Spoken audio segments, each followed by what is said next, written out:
Yakini and I thought starting a podcast would be really difficult. And we needed a bunch of fancy equipment and a studio setup. We had to be in the same place. Not true at all. With Anchor, we're able to create our podcast. I'm in Atlanta, she's in New York, and have a flawless podcast that can be distributed on multiple platforms. We absolutely love Anchor. So give Anchor a try, a division of Spotify, to get your podcast up and running.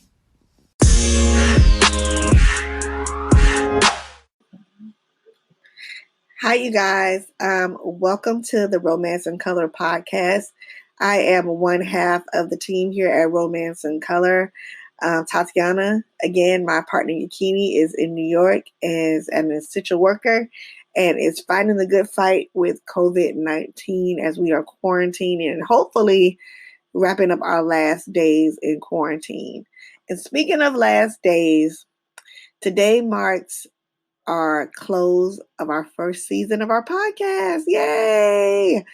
And so I want to end on a super high note with our last interview with Savannah Frierson.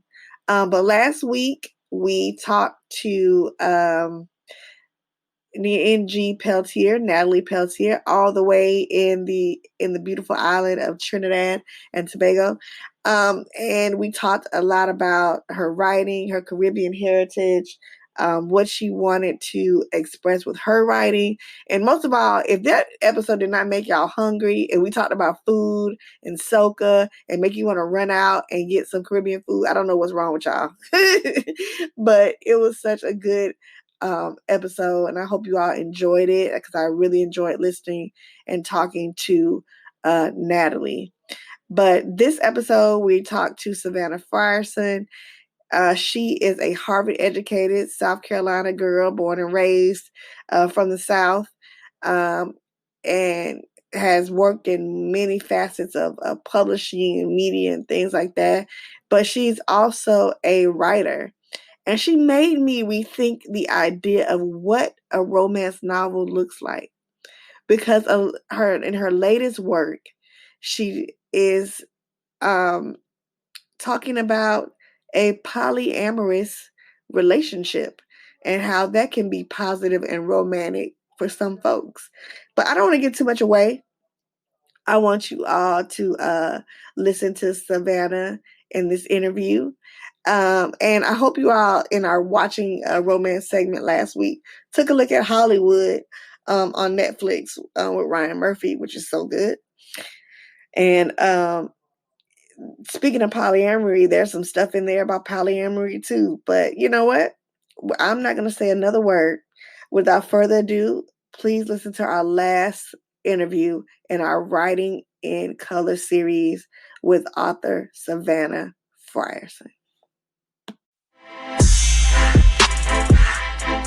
Thank you, Savannah, for joining us at Romance in Color. You are the last author in our Writing in Color series that we've been doing for the month of May and June. So thank you so much for coming on and talking about your work and craft and publishing and all that good stuff. But before we get started, I want to know a little bit about you because your tagline kind of drew me in. Where you were talking about you write happily ever afters for late bloomers. And I just feel like as a late bloomer, that just really resonated with me.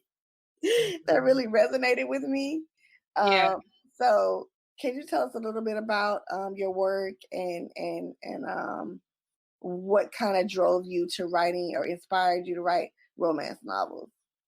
So I have to make a confession because I actually tweaked that that log line a little bit. So it's in the same spirit, but now it's for people who I craft happily ever after for romance readers who believe that love is worth the wait. Okay. The same vein, but I think it's I think it says a lot more than just people who are late bloomers. I know. I want readers to understand that they deserve to have transcendent love that they actually want. They don't have to settle for anything because they are afraid to be alone, because everybody else got somebody, or because that's just what they think they're supposed to do on some schedule that nobody really cares about but them, in all honesty. So, late bloomer on one hand, but to me that I think late bloomer implies different connotation. Or they didn't have a hand in it, or it wasn't intentional. But waiting, waiting is not necessarily passive. Waiting can be that there can be such a thing as active waiting. And I think that I have evolved as a writer from when I started to now. Just all of my heroines, usually they're not even looking. They're not even like actually sitting, quote unquote, by the phone waiting. They're just living life. And then here comes the transcendent love. And they're like, hold on, wait a minute. Like, I was good. I had a situation set up, and then here you come. And so now I gotta figure out what that means. Once you encounter that transcendent love, what does that mean? How do you change, or how do you stay the same? Because everybody who you love and who loves you influences who you are. And so that's the journey that my characters have to go through in my novels. Sometimes it's not light and easy. Sometimes they really gotta go through some things, but ultimately at the end of it, there is a happily ever after at the end of it. I think, and I really think that's important for Black women to know that there is a happily ever after at the end of it. We rarely get to see ourselves as that person, as having that person, or being that person, but you can be that person. You have the right to want to be that person. And so that's what I create, or at least I try to create in the works that I write. Yeah. And I hear what you're saying about kind of transforming it from late bloomers to somebody who's actively waiting, because like you said, late blooming kind of implies that the person doesn't have agency in what's like going on or what's happening to them. Whereas if you're active, you've made a choice to wait. You made a choice to, say, I deserve a love that should look like X, Y, and Z, whatever that is. Right. Or even if you didn't wait, like even if you had a relationship before that was good, like really good, and something made that relationship, and whatever that is or was, you have the right to wait for that again. Right. You don't have to fall into the next one. Most of my characters, this is their first major romance, because at least for me, I'm not the type of person who was ever able to do casual. And I think there is something good about being able to do casual, or actually being, I don't want to say easy because that sounds flippant, but being more willing to take a chance. And or the threshold for wanting to take a chance, I guess. Right. So because I don't think that's settling, but I don't know. You know how people say, like, when you know, and it's like I don't know yet. I don't know yet. That's basically where I am. And all of my characters and most of my characters, like, I don't know yet. Like, some of them been close, but like, I don't, and so I feel like there's a space for having romances featuring heroines who, like, I still don't know yet. I agree.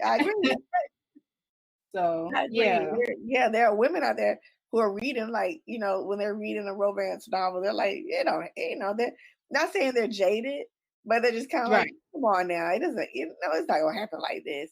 So there is room for somebody with that sort of, not really jaded, but at the same time they have more of a realistic view of romance. Like, hey, it may not happen like this. It may look a little different. It may, feel a little different. I don't know if it's gonna happen yet. That type of thing. You're right.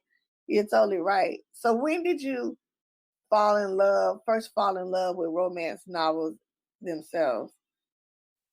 Well, at first, like, it was funny because there was a conversation on Twitter about romance covers. I'm not gonna get into that because it's not exactly important, but I've always been drawn because the covers are so pretty. I was like, "Ooh, what's that?" And my mother's like, "No, ma'am, you are 6 years old. These are not the books you think they are." So, of course, when I got older and I could go to the library by myself and I saw the covers, like, okay, Right. nobody's checking for me like that. So I'm going to check out the book. I mean, you know, some of the librarians like, really? I'm like, well, you let me check it out, so we're going to check it out. Right. And Right. that was how I first got into it. And I was just reading not whatever was on the shelf, but I always was drawn to heroines who were in extraordinary situations.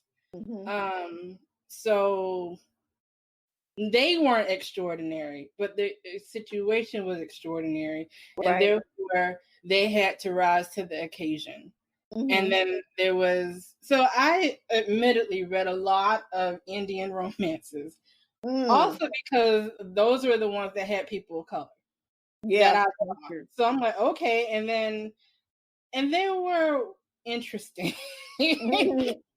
Like, I clocked early how they talked about the American Indian women, especially when they weren't the love interest versus usually the white love interest. I was like, that's interesting. And it made me uncomfortable, but I kept reading anyway because at least there were people of color in it. I didn't know that there was Black romance because that was tucked up in the back, and I definitely didn't go into the adult section because I would have been looked at weird. So at one of the libraries they had like the paperbacks in the center console, so you know you could just anybody could be around there and wouldn't look weird. So that's where I got most of my romances. But the first Black romance writer I read was Sandra Kidd in Color of Love. Data's still my favorite, one of my favorites, because again, she was a Black romance author. It was contemporary, even though I was, when did that book come out? 94, so I was like 11, 12. But I stumbled upon that one about a few years after it came out. And then it was interracial, so I was like,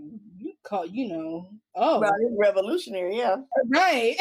So I'm like, oh, and it was serious, but it was also funny, and they didn't shy away from conversations that I thought made the romance authentic.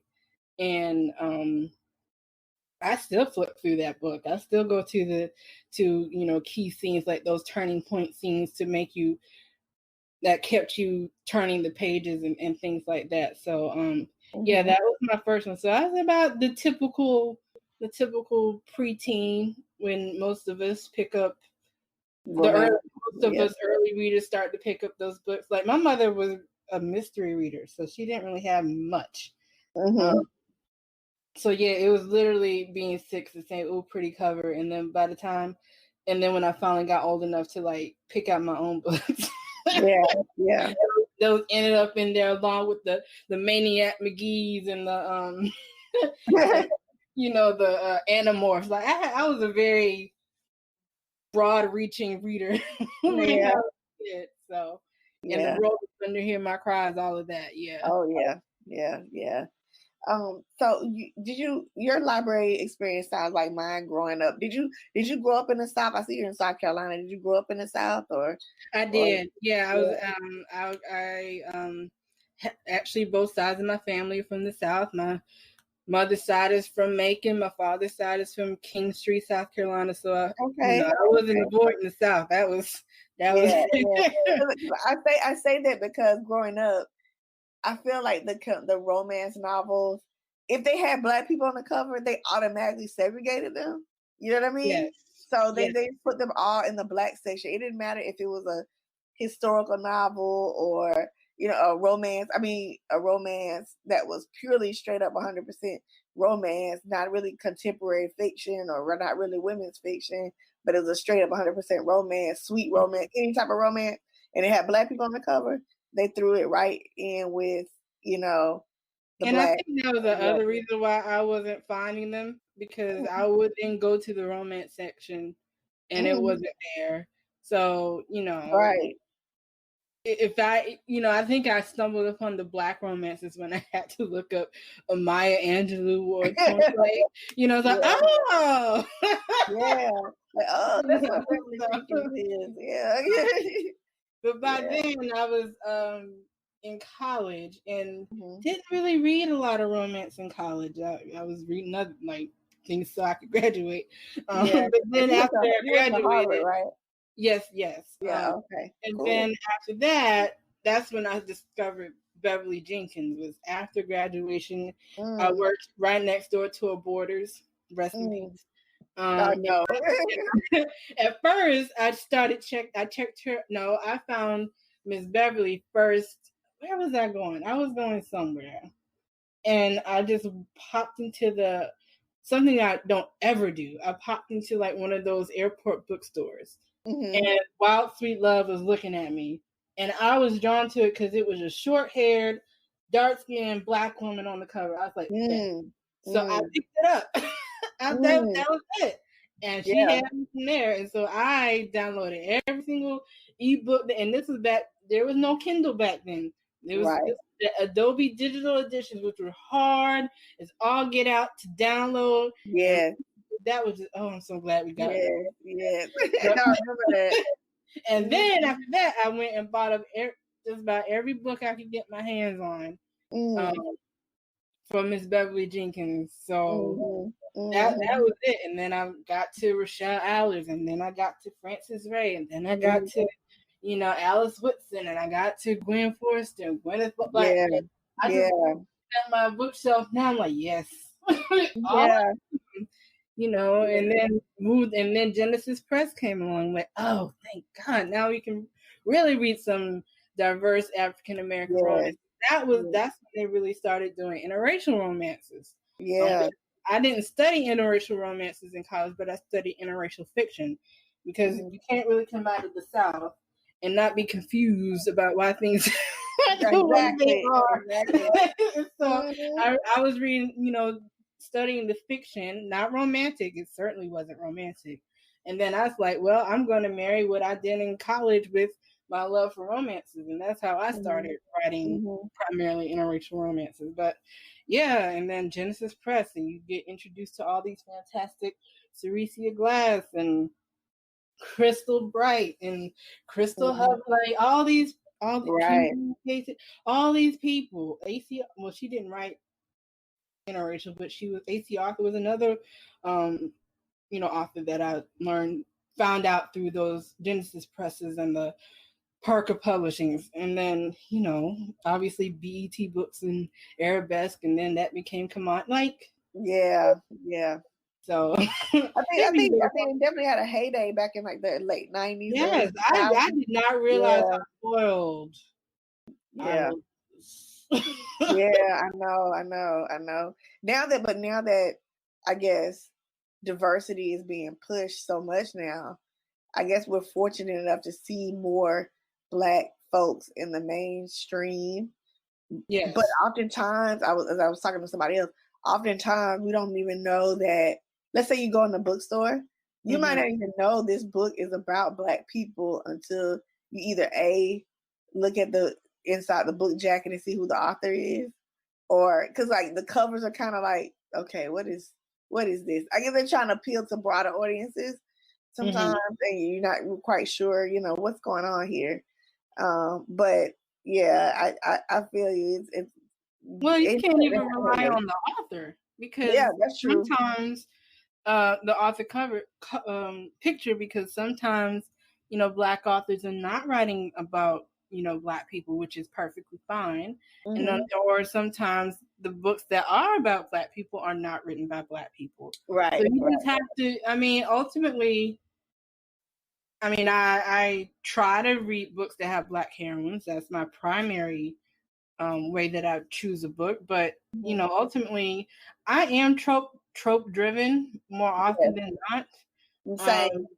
So I'm I care about I care about the experience that I'm going to have more than the characters that I'm going to have them with. But I'm also at the point where I tend to have a stable of authors that I trust to give me both. So right. You know, and now more than ever, I think we rely on our author and reader friends to like guide us to those new authors and new to us authors, so that we can continue getting those experiences with writers who care about telling authentic stories with a diverse body of people. Right. Whatever that diversity looks like. Right. Exactly. So you and I have something in common. We both work at universities. So I'm wondering how you balance your professional life, because you're writing full time and working full time. So how do you balance all of this? And what is your typical writing schedule kind of look like? Schedule. I mean, I know. that's yeah. Well, I know I'm mad when I said it. I was like, schedule. Huh? Why did I say that? What I typically do is because I wake up so early. And that's just the nature of when I started my professional career as a proofreader. And they didn't make me do this. I just naturally woke. That's not true. My grandmother made me wake up early. Right. So I started waking up early because my grandma did. And I lived in the country, so there was definitely a crow that if my grandmother didn't get me up, that rooster did. The rooster was crowing. That's what I was trying to say. So if my grandmother didn't wake me up, the rooster crowing did. And that was usually before dawn. So whenever dawn happens, I'm usually up before that. And right now, there's a bird that likes to chirp right before dawn. And I'm like, yo, really? Oh, so I don't really. The universe, the world is like, it's time for you to wake up. And my grandma literally said, girl, if the sun is up, you should be too. And I said, yes, ma'am. So that's how I do it. So in the mornings, I use those few minutes or however long that is to write something. Right. Then I get ready, go to work. And luckily, I'm able to leave work a little earlier than just about all my other coworkers because I'm usually the first in the building. And so I have a substantial amount of afternoon to work also, to write also. But yeah, I usually do the bulk of my writing on the weekends because then I can get up early and then just write until I go to bed.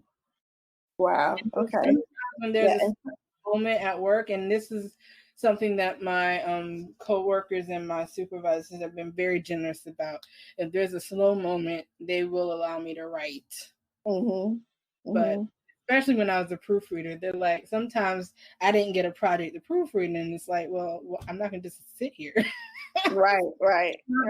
And the funny thing is that when I was working there, just about everybody was a literary something. So I had one coworker who was a playwright, another coworker who did writing on her own, another coworker who did. I mean, so we were definitely literary. So yeah, I kind of learned how to get in where I can fit in when it comes to that. But yeah, I schedule. I just know that if I have something due, I need to work however I need to work to get it done by then. That's ultimately how that goes down. And does your kind of past experience as a proofreader kind of factor into how you work or how you write? Yeah, it does. That's kind of disappointing. Like, yeah, unfortunately. It does. This is what my agent actually says, like, you have some of the cleanest manuscripts. Oh, wow. That's good, that I ever. I mean, they're not error free, but she's like, yeah, these are some of the cleanest manuscripts I be seeing, and these are first drafts. I'm like, well, this is the first time you've seen it, but right. I mean, I've edited that bad boy, and when I say edit, I'm mostly saying copy edit. Developed editing is very different. But yeah, the copy edits, the mechanical edit stuff, that's usually pretty clean. So but because I pay attention to how words sound together, or how the cadence of a sentence, or and being in the South, you know how there's a rhythm, there's a musicality to how we talk, and since a lot of my characters are from the South, I pay attention to that a lot. So I will say being a proofreader has made me a bit more sensitive to word choice. That's not to say I don't have my crutch words and my crutch phrases, but I care if there's obvious repetition and I didn't want it. If that that makes sense. Yeah, totally. That totally makes sense. So so you kind of touched on something I wanted to talk about next, which was you talk about the kind of musicality of the South and living in the South and being from the South. How much of your experience as a Southern Black woman, you know, how much of that informs what you're writing, and how much of that do you build upon the world that you're writing, for your romance novel? All of it. And I'm not saying that to be cute, but right. It's slow because it's like, okay, so the thesis that I wrote so I could graduate college ended up being reconstructing Jada Channing. And I made a deliberate decision that when she's talking to her family and her friends, especially her close family and her close friends, she's going to speak in dialect. So she's going to drop her G's, and she's going to say, like, she's going to say gonna, she's talking to, people who aren't friends or in more formal settings, she's going to speak in a very different way. And I remember reading a review saying that, well, she didn't go to Harvard because she doesn't talk the way that Harvard. What's the most ridiculous thing I've ever heard? And I'm like, well, yes. And to be fair, there were other people in the reviews who were like, well, she's doing that on purpose. Like, I understand the concept of code switching. I know what's going on. But I thought that was interesting. And the reason why I wrote that in the thesis.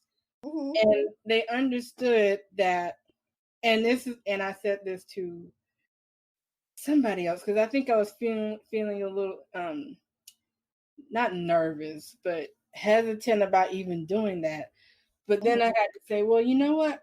I went to Harvard, and when I am not in a formal setting, I certainly right.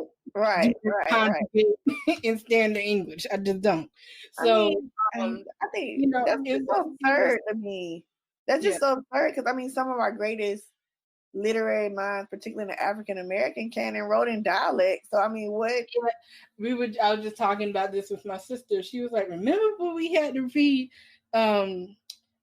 not Roll of Thunder, even though there's dialect in that, but remember when you had to read Their Eyes Are Watching God, and your classmates were like, I can't read." Right. They will all look at me, and I'm just like, this is clear as a bell. I don't understand what is wrong. Like, she's writing phonetically, just say it, and it's gonna be what it is. No, but what I was also saying was like, well, the point is that the character Jada and reconstructing Jada Channing, who went to Harvard, she was in a certain environment for 18 years. She was at Harvard University for 4. Right. So which one was more influential to your life? And she went back home.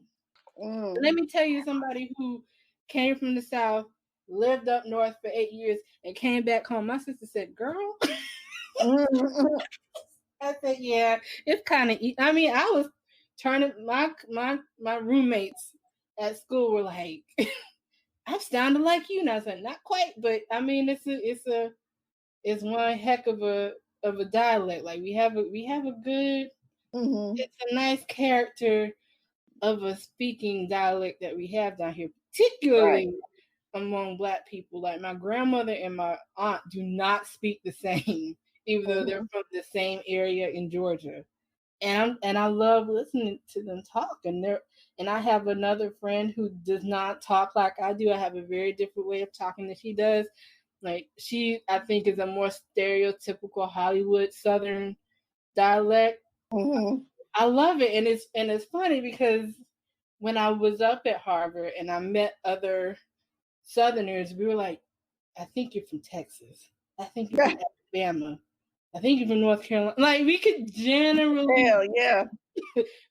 where people are from because all Southern isn't the same. It isn't. You're right. This kind of Hollywood, this kind of watered down notion that because I can't stand when I'm watching a movie or something like that, or even reading a book, and I know it's written by somebody that's not from the South, right? And the way that they're speaking, like my pet peeve, like I love the show, but my pet peeve with House of Cards was I was like nobody in his age, Kevin Spacey's age, would really talk like that. There's somebody that predates him.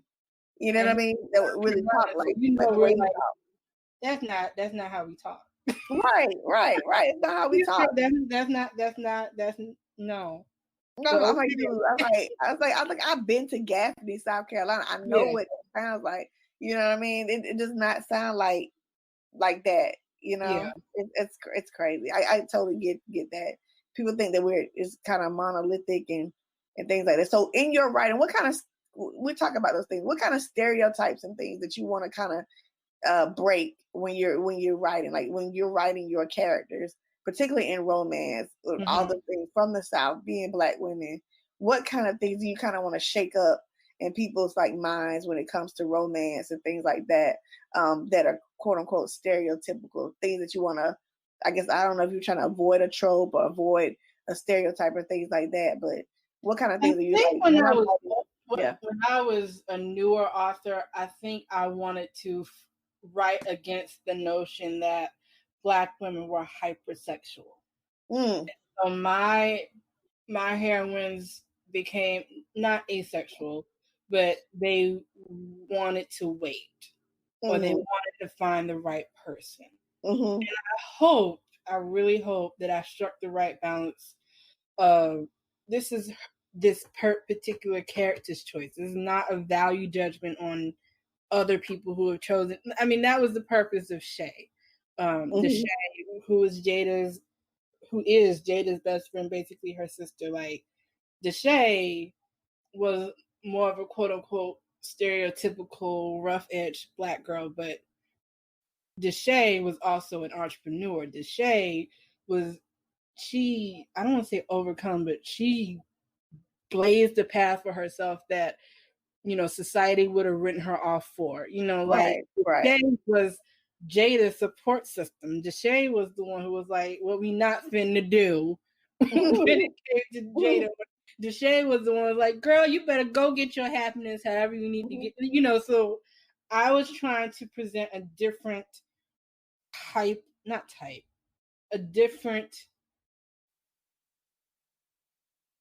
I don't want to see an option, but just as a new player has entered the game, so to speak. Different perspective. And then also a Black women who are well accomplished, who are driven, but who also hopefully, this is what I'll try to do, who also don't forget where they came from and are not ashamed of where they came from, are not trying to run away from where they came from. Like very secure, very proud of their Blackness, of their Southernness, not trying to flatten. If they have to modulate how they speak, it's only because this is how they have to play the game, but not because they're ashamed of, the home bench, so to speak. Right. That's where I was starting. And now, I think I want to give voice to saying it's okay to wait. Mm-hmm. One, and then two, as you're going, to pursuing your career or trying to build up your life, as Mm-hmm. is to be careful to allow space for that transcendent love. And really, that's the thing that I am still struggling with. Like, as I am, trying to get my career and my personal life in order, my sister was just telling me, like, make sure you leave some room for that love. Like, it's okay Right. to want it. It's okay to desire it. It's okay to yearn for that. But for me, I don't think yearning is at the exclusion of pursuing for you.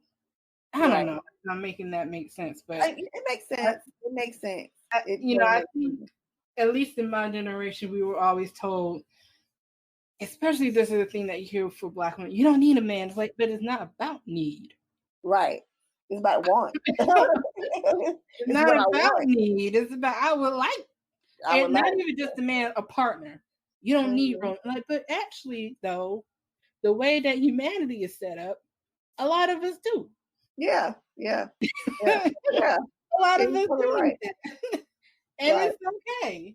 And then exploring, and I'm starting now to start writing more about polyamorous relationships, because I wanted to get into that because I saw that. I was like, okay, now hold on now. What interracial polyromance? You got to break that down. What does that mean? It's like, why not? First of all, okay, but also because I think a lot of times the way that society talks about Black women, especially when they do those dating surveys, or those, not dating surveys, dating studies or marriage studies about Black women being the group least likely to outmarry or outdate or what have you. right. Like, there's a lot of conversation about why that is, but I think I'm just saying, look, have that options. transcendent love might look a little different. Yeah. Than what you think is going to look like. It might be in multiple people. It might be in somebody you didn't anticipate. It might be in a situation you didn't anticipate. And there's no, especially in the United States right now, anyway, there's no law saying that you can't create that transcendent love the way that it fits for you, however that looks. Right. With whoever that looks like. Yeah, and I think that's a revolutionary notion, particularly in romance literature. You don't hardly see that. You don't hardly see women saying, I'm gonna have. It's always the fairy tale with one prince charming, not three. You know what I mean? So it's like, I think that's quite like brave of you, I'll say, to step out there and put that idea, not saying put the idea in people's heads, but just put that idea out there that there are people out there living like this. I mean, you just can't make it up for no reason. There are people out here that are truly living in relationship with other people like this. And and they're happy. You know what I mean? And they make it work, Well, I mean, and also the notion of having one person be your one and only and everything, that's a lot of pressure. Yeah. I don't think that's, I mean, we are conditioned as a society to be monogamous for a whole host of reasons. Religious reasons, legal reasons, state reasons. It's easier to transfer property when you only have to worry about one person to give it to. Like, all sorts of things. But especially back in the day when families and neighborhoods were a little bit more close knit, like, we could go to other people for different things that we need. Like, people are mothers and best friends and sisters and daughters. And they're all that in one person. So, the heart is big enough to love a whole heap of people. And that whole heap of people does not just have to be familial or platonic. Right. So I'm exploring that notion of, okay, if we can say we love people and we can have different forms of love with different people, if there's open communication about it, why can't there also be polyamory? And what does that mean? What does that look? And what does that look like when sex and eroticism is not the driving force of it? Right. It's so funny you say that because, growing up, I remember when I was dating and my mom was like, especially when I was alone, like single, she was like, well, Tatianna, you need a man for this and you need a man for that and you need a man. Like, she didn't, you need somebody that's handy and then you need somebody who can take you out and you need somebody to do this, she was very, very liberal with that, which is sort of kind of like polyamory. Right. But not quite, you know what I mean? But the notion is the same. Like, the notion is the same. Exactly. You're going to find all of this in one person is very unlikely. So, yeah. So you've independently published, right? Primarily, yes. Yeah, primarily. I did have some books released with small e-publishers early in my career, and I'm grateful for that opportunity and that experience. And now you're agented. So what's that process been like as far as querying and finding an agent, and what did the kind of publishing process look like for you as far as that's concerned? So, disclaimer, my agent found me, not the other way around. Wow. Okay. So, that was a hurdle I did not have to jump. That's a blessing, actually. But I will say, when I first started writing, I did query. And it was hard out here for a Black romance writer writing interracial set in the 1960s. Because they're like, yeah. And I'm like, I mean, but yeah, that's what I want. That's the first book. That's what we're going with. It's either going to be this one or it's going to be the other one. That's also interracial and talking about generational pain and all that. Like, both of these are going to be, at the time, I didn't realize that, especially Jada, was probably something that publishers were more comfortable calling women's fiction, but that wasn't really a thing. I mean, it was a thing, but women's fiction with heavy romantic elements, like, basically, I think I was confusing for a lot of the agents. Like, I could imagine them being like, how in the world would I pitch this to Big Five back then? Right. You know what I mean? So I stopped querying because I was doing pretty good as an indie author. I was, at that time in my career, I was doing what I was, because ultimately all I wanted to do was get my books out to market, and I could do that. I didn't need an agent to do that. Right. And then my agent found, like, we were already friendly through actually Harry Potter.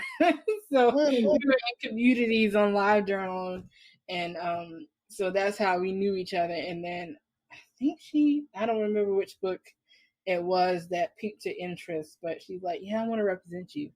I said, oh, wow. Cool. Wow.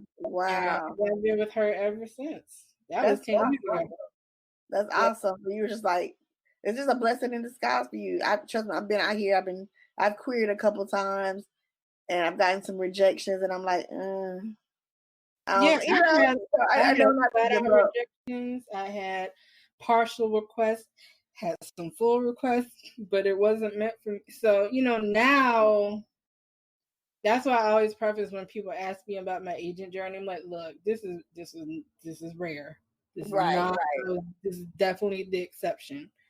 So, all that being said, like, my hunt for, but so yeah, I mean, Ultimately, though, the thing that really helped me, and which is probably why I even decided to stop querying, is that they're not giving you. It's not. They're not the. I mean, they're gatekeeping on the one hand, but it's also like this is a two-way relationship. Right. This is not they control your career. This is they're helping you guide your career to where you want it to be. Right. And if the agent isn't going to get you where you want to go, then don't work with that person. And it's not personal. It's a no hard feelings thing, but it's definitely a partnership when you have an agent. Yeah.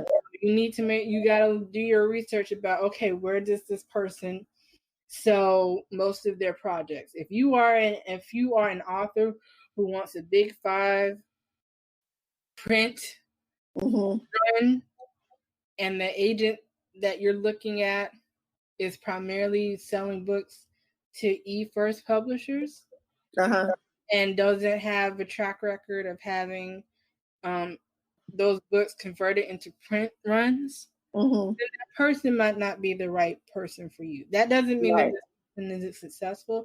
It doesn't mean this person doesn't know what they're doing. But if you have a particular goal, just make sure that the agents that you're searching for represent your values to the best you can figure out, represent the career trajectory that you want to go, and are willing to grow with you, willing to listen to you, and are willing to provide opportunities that you wouldn't think for yourself. So was it important for you to have an agent who was also a person of color? I think yes. I don't think it was a conscious thing. It kind of organically happened. Yes. I think I just cared, like, they wouldn't shut down my projects. And tell me that I can't sell, like, obviously then I can't work with you if you don't think you can sell it. Not as a negative, it's just like clearly we're not going to be able to work together. But I will say that has definitely helped. That she is a person of color who can understand what that means to navigate an industry that is still pretty homogenous in a whole lot of ways. Yeah. Not for me and my career. Yeah. The publishing industry is still primarily middle class to upper middle class white, and women kind of being the, like you said, gatekeepers of what is being disseminated out there for folks to read, and if they don't understand you and your nuances and things that you're trying to express, then you may not have that, they may not advocate for you the way you want them to advocate for you. And this isn't to say they can't. They're not saying they can't, exactly. I want that to be very clear. That is not to say that they can't. Right. But since the biggest book sellers now are the big box stores, they're the Walmarts, they're the Targets, they're not the Barnes. I mean, Barnes and Noble is still important. Amazon, yeah. So that is, I mean, and I'm speaking mainly for print. So they have certain markets that they have to think about how is this going to sell. So like, certain titles will obviously sell better in the South. There's a bigger Black population versus other titles that probably won't sell as well in America, where there's not as much particular diversity. So I mean, I mean, there's a numbers issue. There's a demographic issue. There's all sorts of things. So folks got to balance, and it's a problem that you see also in the music industry. Think about how flat the popular music industry is right now. So true. The 90s, there was all sorts of different music on the radio. Right. Like I could hear Nirvana, and then the next song would be that's too early, but why not? CNC Music Factory, and then the song after that is Tony Braxton. Like there was all sorts of diversity on the top 4, and now it's like everything sounds the same. So sounds the same, sounds alike. But that's because that music are sure bets. Right. It's harder now for people to take chances on things. I get it, especially now when entertainment is so fractured. Like, consumers have more choice now than ever. So how do you make sure that they choose you? You go with the bet. So I mean, I understand. It's just frustrating, but that's why it's so good that indie publishing does not have the stigma that it used to have. Right. So, you know, as long as we can figure out how to make it work in all the distribution channels, that's what we're trying to do now. At least that's what I'm trying to do. Figure out how to get in on those traditional publishing deals. How can I improve upon my indie publishing? How can I enter the audio book space? How can I, you know, why not do, you know, merchandising? Why not try to figure out how to get one of these books into a different medium like theater or movies or like, you know, that's why you kind of want an agent now. Because you know how to negotiate those sub rights that you can't really do with Kindle, because that's not what it's set up to do. Exactly. But you know, everybody's journey, everybody's goal is different. Everybody is not trying to be a New York Times bestseller, and that is perfectly fine. Yeah. Whatever, and also, like, you might not be at this stage yet. Like, you give me time to decide, I want to do this now. Yeah, everybody's first book is not gonna come out and be the blockbuster, you know. It doesn't happen like that. Not usually, no. Yeah. The books that you see that are coming out like that, those people, you think, oh my God, they're overnight success. Not really, because overnight took 15 years, you know. 15 years, and this is probably their 8th manuscript that they finally sold. Exactly. And then maybe you off. I'm like, well, okay. Speaking of success, so what does success look like for you? What do you think literary success looks like for you? What it looks like for me is that I can support myself only on my books. I'm not there yet, not even close, but that is what success will look like for me. So, you know, if that means that I sell a traditional publishing deal, if that means one of these books just decides to blow up all of a sudden on, you know, indie publishing platforms, great. Whatever that looks like. But, you know, I really would like, because I said that I wanted to be an author since junior year in high school.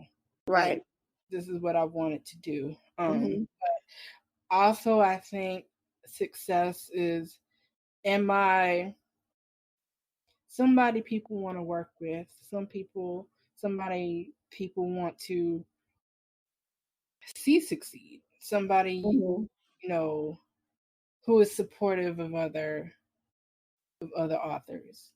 You know, because the one thing that has been a hard thing to learn, not because I didn't want to, but because I was resistant to it for so long, because I had this idea of what that looked like, is that writing is a solitary thing. Oh, yes. But being an author is not. Yeah. Yeah. Two different things. Those are two different things.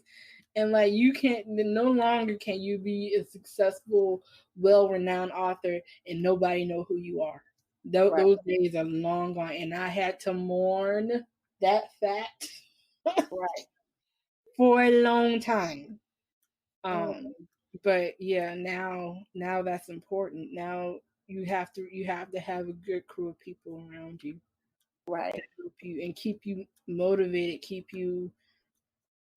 Because this can be solitary as all get out. And one thing I am also working about is being kinder to myself, speaking to myself with love and not criticism.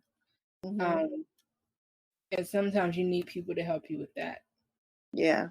You touched on the solitary part. How do you break out of, like, when it gets like you're in the weeds and you're just kind of like alone and kind of, you know, just trucking along, and then you feel like, okay, I'm just alone, I don't know what I'm doing, or you're stuck on a page, you're stuck on a thought. Like, how do you break that up? How do you break up that kind of? I stop writing and I go into a either a Twitter spiral. Usually it's a YouTube or a Wikipedia spiral, actually. Or actually, I just start listening to music that makes me sing and dance. I'll just break, and then I can usually get back to it. Or, which is what a lot of people say don't do, I start reading other people. And I have to remind myself, what is it I am trying to give to readers? The same experience that I am currently getting now, reading my favorite reliable authors. Right. I do the same thing. Yeah. And sometimes when you finally feel that, oh yes, that's what I want. It's like, oh, now I know how to do it in my own story. Right. And you go back. But sometimes if you're in the weeds, you forgot what that feeling was. Like, I don't even know. Right. I need to get to the word count. Like, and it's like, that's not the experience that you're trying to get them to. You're not trying to get them to the word count. You're trying to get them to that experience. So sometimes you just need to reset and put it down, take a walk, listen to good music, watch a movie, read another book, something to like get you back to whatever that experiential space is, so that you can recreate that with your own story. So, and that's actually what I did today. I was like, oh, and I got that feeling reading Talia Hibbert. I was like, oh yes, now I know how to do it in mine. Yeah, how I can get to that feeling, hopefully. Yeah. I have a theory of how I can get to that feeling in my story now.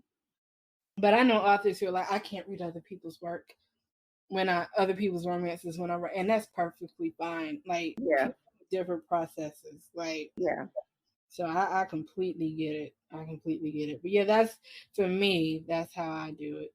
Yeah. All right. So Savannah, we touched on so much in this interview, but I want to end with like rapid fire questions. Okay. So whatever comes up on your mind, first thought, first feeling, first whatever, just say it. It doesn't have to be like fully fleshed out. Okay. Just say it, and we'll kind of like go from there. So, your favorite book as a kid? Roll of Thunder, Hear My Cry. Same. that was the book that said, that was the book that I was like, I want other people to feel like this. Yes. That was the book that showed me that I could be in a story. I think I read the whole series. Yeah. I could be like, oh, Cassie Logan is my girl, like forever and ever. I didn't even realize that book was set in the 30s. She just resonated with me so much. So yeah, I want somebody to do a whole Netflix series on it. It deserves a series. It deserves a series. Does. Yeah, it really deserves a series. Do you like to write heroes or villains? Heroes. We got enough villains. I want to write. Do you like to write love scenes or dramatic arguments?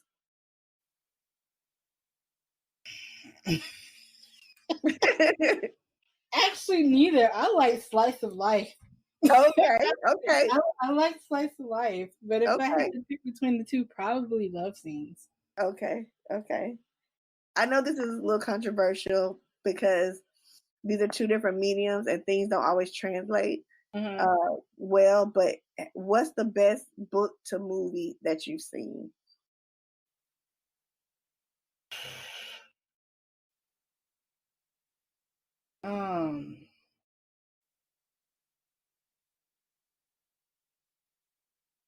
If you have, you can say none. I can't think of any off the top. Yeah, no, I can't think of it. And I think it's because there's so many movies that are adapted from books that I don't even know at this point. Like, I've never heard of. So I really can't. I don't watch enough movies to know an adaptation. So I don't think I can answer that. Okay. Your favorite place to write? My bed, and I shouldn't, but yeah. With an advance, what will be or has been your biggest purchase? paying off my debt. I know that's right. If I ever got an advance, that would be where. But barring that, it will probably be a trip that I really want to go on. Yeah. So, book reviews to read or not to read? As far as your own book reviews. I don't, but I think I'm gonna start.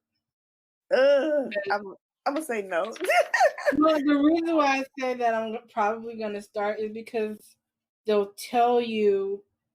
I mean, first of all, they have the right to their opinion, right? But also, and for me, especially when you're writing back cover copy or you're trying to write ad copy, like you want to see what other people think of what your voice is. You want to see what other people think you're good at doing. And then you want to see what people think that you should work on. Right. So I think I'm gonna have to get over my ego. Like, let me be in my feelings for a second and then read what folks say. Because if there's a certain train of thought, that's informative. And then that lets me know what I need to work on and what I need to keep doing. Right. Now, I'm not saying you got to read them all in one sitting. Like, there's only so much. We fragile. Yeah. And the other thing is that you get much better at knowing what you need to not even worry about. Like, okay, so you didn't even read the book, so fine. Right. You or like if they expected a trope and they didn't get it, what was in the back copy that they thought they were going to get that they didn't? Things like that. Because sometimes a negative review is like they didn't get the experience that they thought they were going to get. That doesn't mean the story was bad. It just means that they didn't get the experience they thought they were going to get. Right. So that's how I'm going to start approaching the reading. Yeah. So what's the last romance novel that you read? What is it called? It was not that. That was not it. ¿Dónde está? It was one of Talia Hibbert's the box sets. So I just finished the first story in that box set and I cannot find it. But it was her. Okay. Talia Hibbert. But I just bought Jack Hayron's Meet Cute Club. I just bought Katrina Jackson's Office Hours. I keep rereading Zenny from Rebecca Weatherspoon. Like if I want wit and humor and like really good friendships, I go to Tessa Dare. She's historical, but she gets my not just female friendships though, but her male friendships. The characters don't think they're friends, but they super are. They're hilarious. Like if I just want a feel good story, Tessa Dare is good stuff. Salika Snyder. Yeah, like, but if I want some heat, I read Center by Sierra Simone. Oh, all right. Yeah.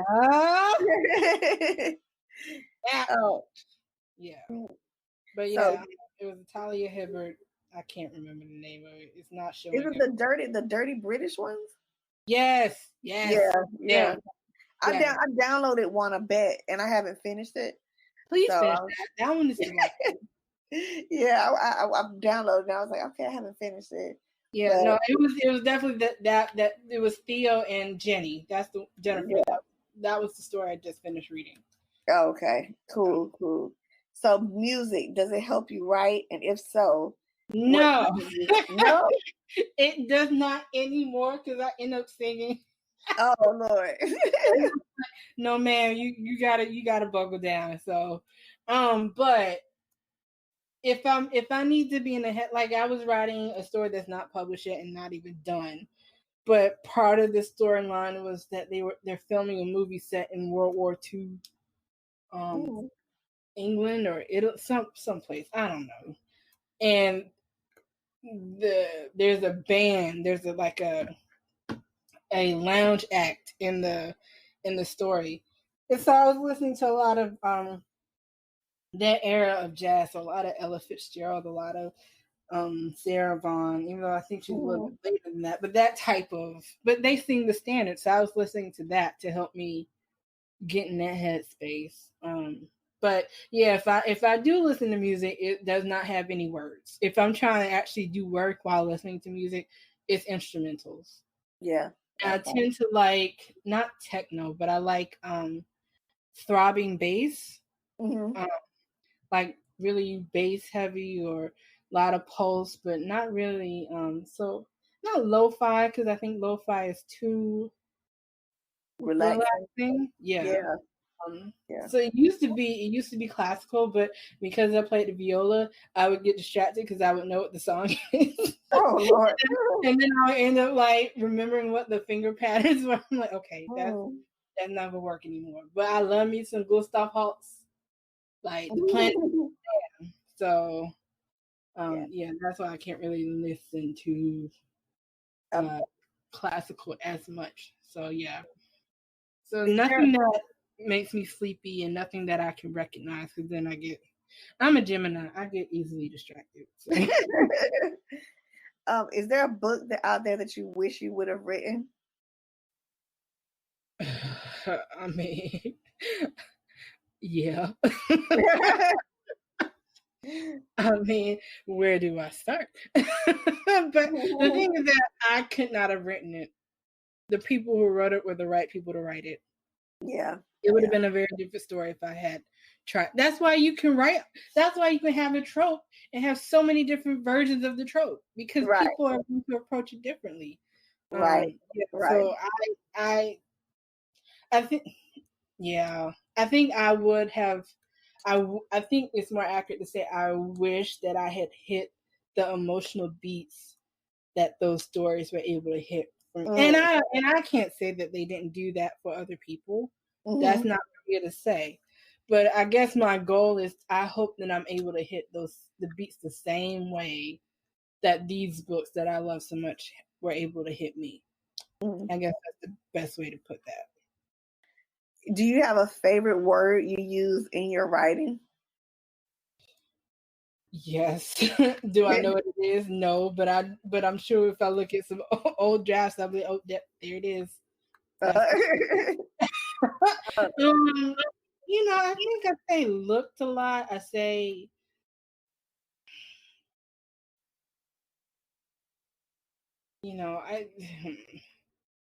I say because a lot. I know when I write, I say because, and I'll start a sentence with because.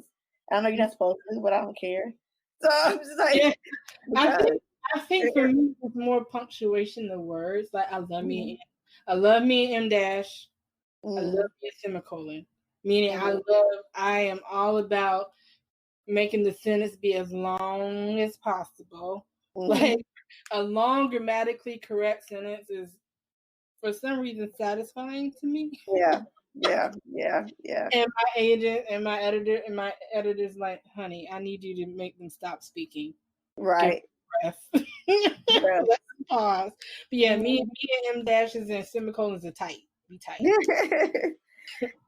If your book became a movie, who would you like to play the lead or leads? I mean, which book? Any book, any of your books. It doesn't matter.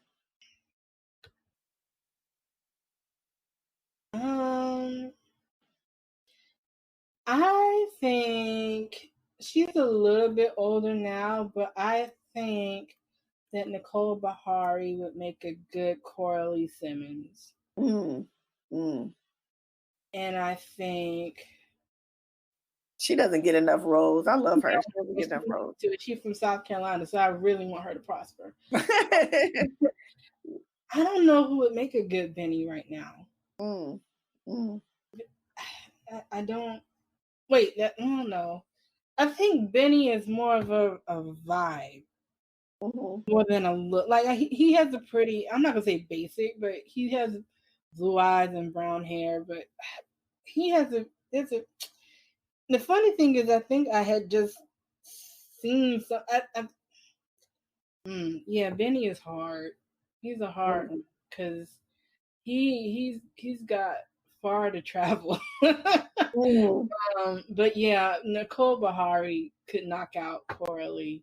I think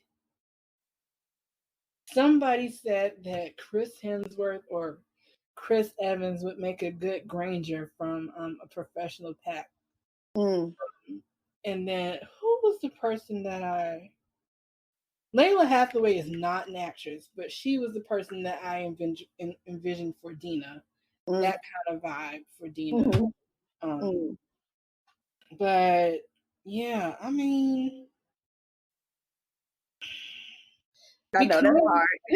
It's hard. I mean, yeah, it's hard because my characters are not really based off of, like, I don't do cast. I do it more now, but when I first started writing, I never did casting.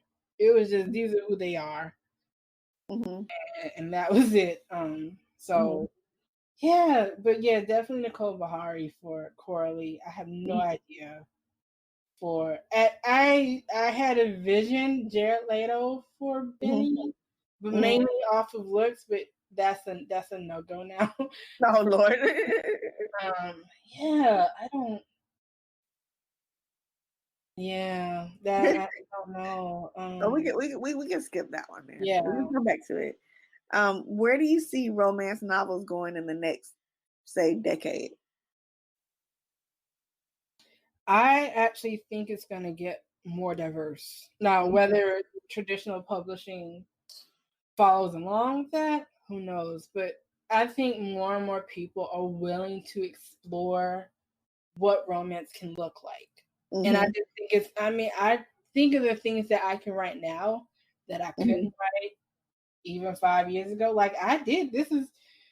I co-wrote a polyamorous romance called Loose. I personally think that's some of the best writing that I've done, especially because my co-author, she pushed me to like go for it. She helped me become a better writer. And but that book did not really do well. And I think it's because it was too soon. Yeah, too early. Yeah, you gotta know the timing. Yeah, folks weren't ready for that story yet. And even to this day, my cousin's like, "Yo, what about that book?" And which was how I was struggling, not because it was difficult to write, as in like I'm nervous about, but it was just like I had to dig deep and really explore what polyamory and monogamy meant for me as a like, would I be willing to be in a poly? What would that look like? How would we balance and make sure that everybody got what they needed? Like, you're not just not managing, but you're not just concerned about one person, you're concerned about most. Like, how does that look? What does it look like? And especially because I haven't even been in a monogamous relationship, let alone an amorous one. But yeah, like, and now you got menages, you got quads, you got adult Snow White and the Seven Dwarfs types, like you have and granted, a lot of that is more erotic and steamier than not, but the fact that they're even out there is something that I don't, especially when I first started writing and publishing back in 2007, unheard of. Like, that was not even a thing, and now you can get BookBub deals and also, so for me, I'm happy to see people exploring what a romance can look like, and allowing other different, and trans romance, like trans characters being the center, the protagonist of their romances, and other LGBTQ and people with just like, that's just so good. Heroines and heroes and non-binary folks don't have to be perfect. Like right. I think, and I mean like physically perfect, like right. Because back in the day, all these, it was almost confusing. Like, why can't this person find a road? Like, if she's so beautiful, and what is happening? What is going on? If he's so hot, what is, But now it's like anybody. Let me phrase. There's more opportunity to see yourself reflected, receiving a happily ever after now than I think there has ever been. And I only think that that's going to continue because I think readers are now going to start demanding that. And they are now. That's why you have traditional publishers saying that we want own voices, we want diversity. That, I mean, they now, if they're getting that, that's something very different. But they're saying that they want it now. That was not the thing that they were saying when I first started writing. Right. That was not a thing they were writing in their, manuscript wish list, that they want own voices and they want LGBTQ romances and they want neurodivergent. They weren't saying that. That was right. And so now we are normalizing difference, and that's really good. Yeah. And so then my last question for you: when it's all said and done, what do you want readers to say about the books that you write? I want them to say that they were able to get a schmoopy feeling. I want them to feel schmoopy. I want them to say that was I am glad that I gave my time to this book. Or I didn't regret giving my time to this book. I'm not even asking to be somebody's favorite. I'm just asking that they feel like that was a worthwhile experience. Right. And if it's not, I'll do better with the next book, hopefully. Right. But, I mean, that's really all. I think that's at the heart. I think that's really what we all want. Like, I want readers to feel seen, however that needs to look. But I want them to feel seen, and I want them to feel like they did not waste their time. Right. My book. Right. Well, thank you so much, Savannah. This has been an awesome conversation. I can keep talking to you for like another hour, but but I know we got other things to do. But this has been amazing, and thank you so much. And I'm with you on giving people that story that they need, that is going to make them feel like you said schloopy. It's going to make them feel schloopy. So thank you so much for talking to me. Thank you for having me. I appreciate this, and keep doing what you're doing. Like Toni Morrison said, if you don't see the book that you want to see, or if you don't have the multimedia presence that you want to see, then you got to create it. And so I live by that. Yeah, thank you so much. Thank you so much. You're very welcome. Let's see.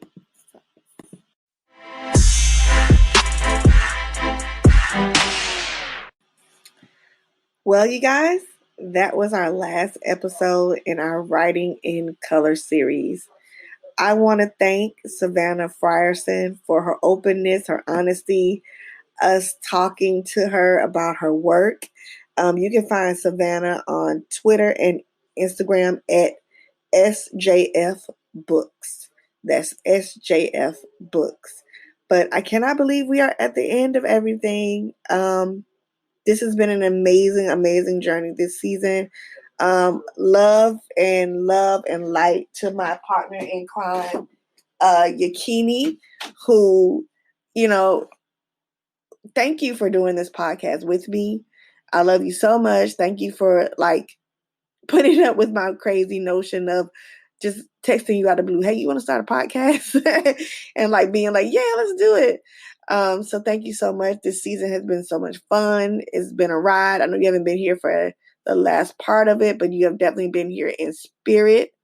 Thank you to all the authors that I featured on the Writing in Color series. I hope you all pick up their work. I hope you all follow them on Instagram and Twitter and other social media areas and their websites. I hope it inspires you. If nothing else, I hope it inspires you to write. I hope it inspires you to tell your story of what love looks like. Because what I've learned in talking to all these writers is that romance, writing romance, loving, being loved, being passionate, what drives you, what your passions are, don't look the same for everyone. Whether it be, a modern Indian girl having a baby out of wedlock and, reuniting with her first love, to a woman in a polyamorous relationship finding love, and, someone on a tropical island, being visited by ghosts and zombies, and, them kind of orchestrating her relationship, whatever it looks like to you. That's what romance is. It's just, and I want to say it's been an inspiring series. It's been an inspiring season. I wish you all much love and success. I hope that we can get through this quarantine time together. It's been tough. But I do have one last watching romance recommendation. Speaking of being a world traveler and global perspectives and stuff, I watched a movie called Catching Feelings, also on Netflix, out of South Africa. It's about a professor, his journalist wife, and their whole relationship kind of gets upended by this hard partying author that they know, which is so funny, another author. But it's really, really good. I don't want to give anything away, but you all check it out. It's called Catching Feelings on Netflix. Again, please follow Savannah Frierson at SJF Books. We're hoping she has a couple books out already. You can find them on anywhere that you get books. And please stay tuned for our next season of Romance in Color. We're going to bring it to you. We're going to bring our holiday recommendations for the movies that are going to be hot this season. We're going to be talking about all kind of other topical things. We're also going to give you our reading and watching romance recommendations. But again, thank you to all our listeners. Thank you for being with us for our first full season. And I cannot wait to come back next season and do it all over again. Again, much love and light to my partner, Yakini. And I will see you all later. From Yakini, and on behalf of Yakini and myself, thank you. And see you later.